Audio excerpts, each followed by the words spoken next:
ओम नमः शिवाय। मैं हूं ज्योतिष पंडित दीपक दुबे और उपस्थित हूं आपके साथ 2024 का राशिफल लेकर। कैसा रहेगा यह वर्ष, करेंगे इसके ऊपर चर्चा। चूँकि बाकी जो है वो मासिक राशिफल, साप्ताहिक, गोचर इत्यादि पे चर्चा पूरे वर्ष होती रहती है, मुख्य मुख्य घटनाओं पर, ज्योतिषीय घटनाओं के ऊपर।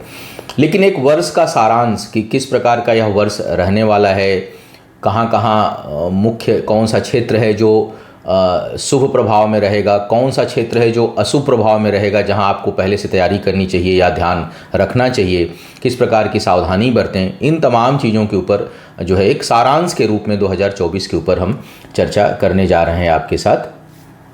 और नए दर्शक जो हैं उनको बता दूं कि जो मेरा राशिफल होता है यह लग्न राशि पर आधारित है। इसके लिए चंद्र राशि, नामाक्षर या सूर्य राशि इत्यादि को आधार ना माने, बल्कि अपने लग्न राशि को आधार माने।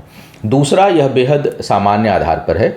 आपका जो वास्तविक प्रभाव पड़ता है वो आपकी कुंडली किस प्रकार की है, इस समय वर्तमान में या 2024 में आप किस महादशा से, किस अंतर्दशा से, किस प्रत्यंतर दशा से गुजरेंगे, परमानेंट कुंडली में ग्रहों की स्थिति क्या है, उस पर निर्भर करता है। लेकिन एक संभावना किस प्रकार की जो है वो दर्शा रहा है यह वर्ष आपके लिए मोटा मोटी, उस पर हम लोग चर्चा करेंगे, उस पर दृष्टि डालेंगे।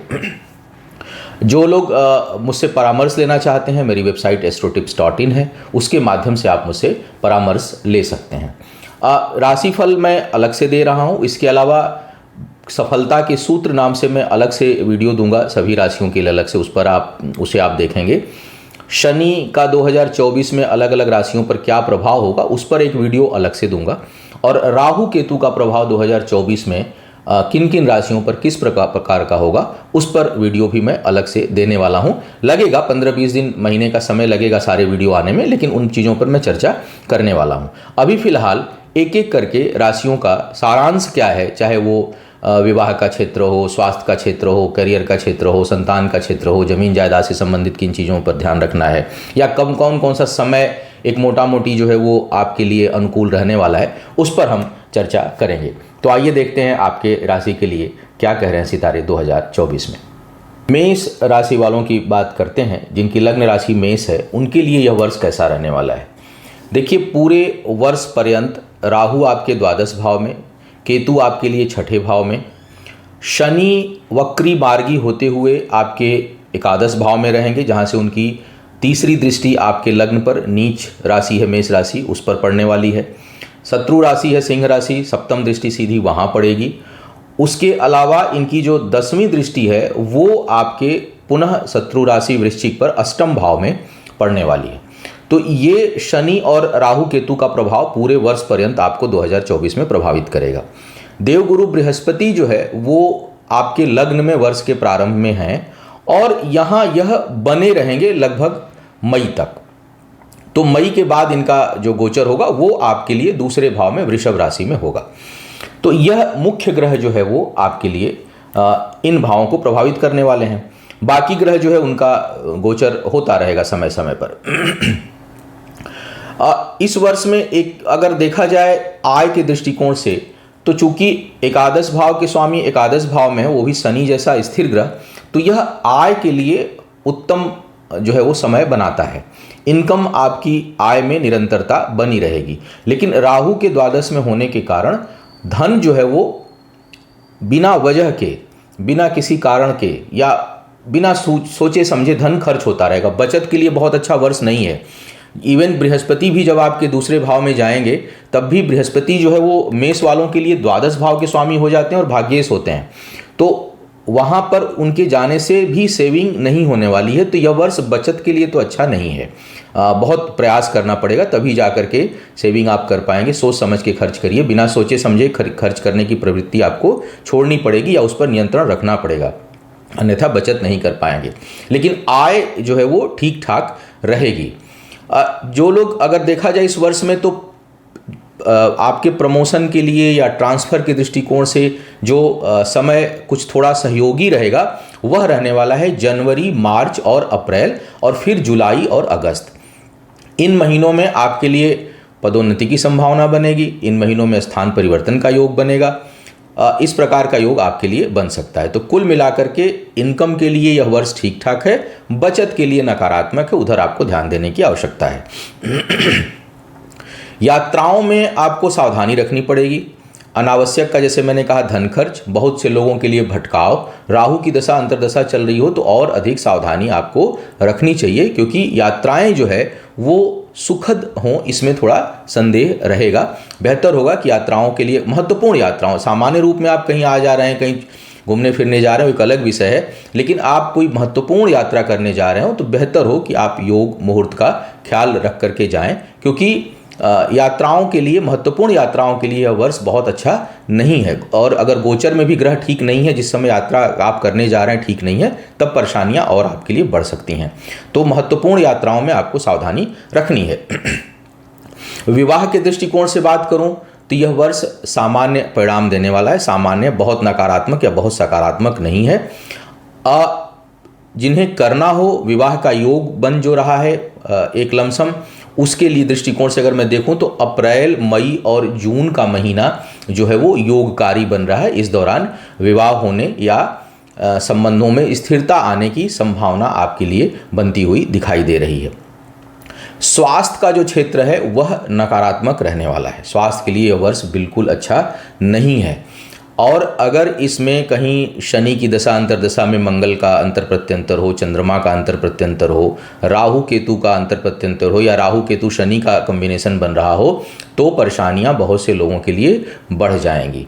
अगर मेष लग्न के साथ साथ मकर राशि या कुंभ राशि भी हो, यानी 7.5 का भी प्रभाव आपके ऊपर हो और शनि की दशा या अंतर्दशा चल रही हो, तो ऐसे लोगों को बहुत सावधानी बरतनी चाहिए। चोट चपेट, स्वास्थ्य खराब होने की प्रबल संभावना आपको बनेगी। तो आप अपने सेहत का विशेष ध्यान पूरे वर्ष पर्यंत रखें, क्योंकि शनि वक्री हो या मार्गी हो, आपके लग्न पर उनकी तीसरी दृष्टि जो है पड़ेगी।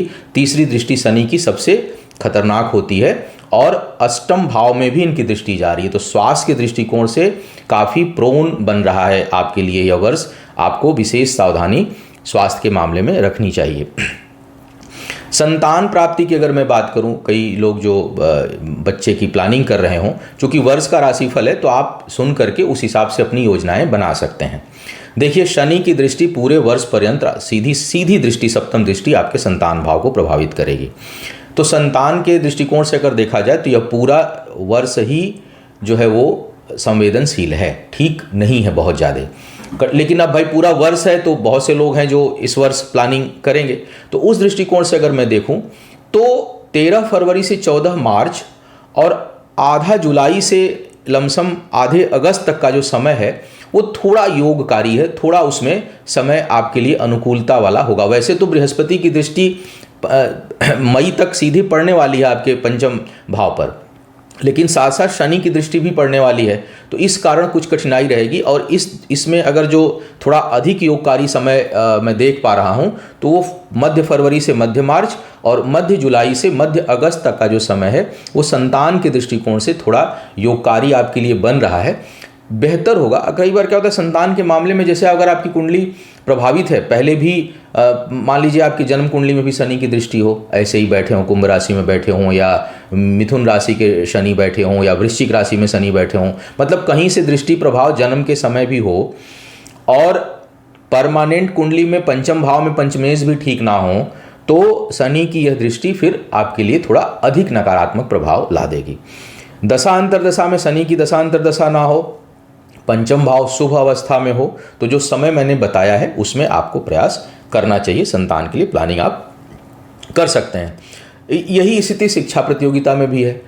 उच्च शिक्षा के लिए, शोध के लिए, आध्यात्मिक ज्ञान के लिए, कोई ऐसा कार्य जिसमें कि जन का कल्याण हो, समाज का कल्याण हो, उस तरह के लिए, जन्म स्थान से दूर जाकर के शिक्षा ग्रहण के लिए तो शनि अनुकूल है। विदेशी भाषाओं की, जो आपकी मातृभाषा उससे अलग कोई भाषा लैंग्वेज आप सीखना चाहते हैं, कोई अधिक गहराई में जाकर किसी चीज़ के ऊपर शोध करना चाह रहे हैं, उस दृष्टिकोण से शनि पढ़ाई के दृष्टिकोण से सहयोगी हैं, लेकिन सफलता के दृष्टिकोण से बहुत अच्छे नहीं हैं।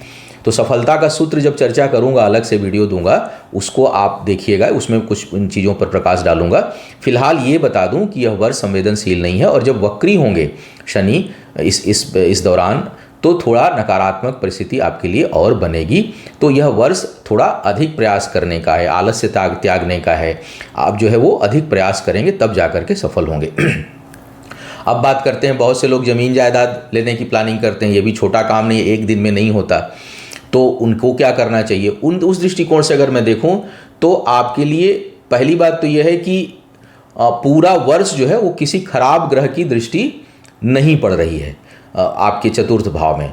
लेकिन ज़मीन जायदाद लेने के दृष्टिकोण से अगर मैं जो अनुकूल समय है, जो सहयोगी समय है, उस दृष्टिकोण से अगर मैं देखूं तो आप 2024 के फरवरी, मई, जून और जुलाई, मई, जून, जुलाई और फरवरी, ये 4 महीने ऐसे हैं जिनमें आप अपने लिए, अगर आप कहीं मकान लेना चाहते हैं, फ्लैट लेना चाहते हैं, कहीं प्लाट लेना चाहते हैं, तो मुहूर्त देख करके, मुहूर्त देखिए, देखना चाहिए मुहूर्त। और मुहूर्त कौन सा देखना चाहिए? जब आप बुकिंग कर रहे हों, रजिस्ट्री करा रहे हो, बुकिंग का दिन पहला होता है, इनिशिएशन का होता है, उस दिन जरूर मुहूर्त देखा करिए। तो इन महीनों में आप जो है वो ज़मीन जायदाद का आप खरीद फरोख्त कर सकते हैं। उस दृष्टिकोण से शुभता लिया हुआ है। पूरे वर्ष का जो पहला प्रारंभिक हिस्सा है वो आंशिक काल सर्प योग के प्रभाव में रहेगा, आंशिक रहेगा। आपके लिए बहुत नकारात्मक नहीं है, क्योंकि द्वादश और छठे भाव से बन रहा है, तो यह कोई बहुत अधिक नुकसान करने वाला नहीं है। थोड़ा स्वास्थ्य और थोड़ा धन खर्च के लिए ठीक नहीं है, लेकिन बाकी कोई बहुत नकारात्मक प्रभाव देने वाला नहीं है। इस वर्ष को अगर मैं प्रतिशत में बात करूं कि आपके लिए कितना योगकारी है, तो इस वर्ष में जो शुभ प्रभाव है वो करीब 55% यह शुभता लिया हुआ वर्ष आपके लिए दिखाई दे रहा है।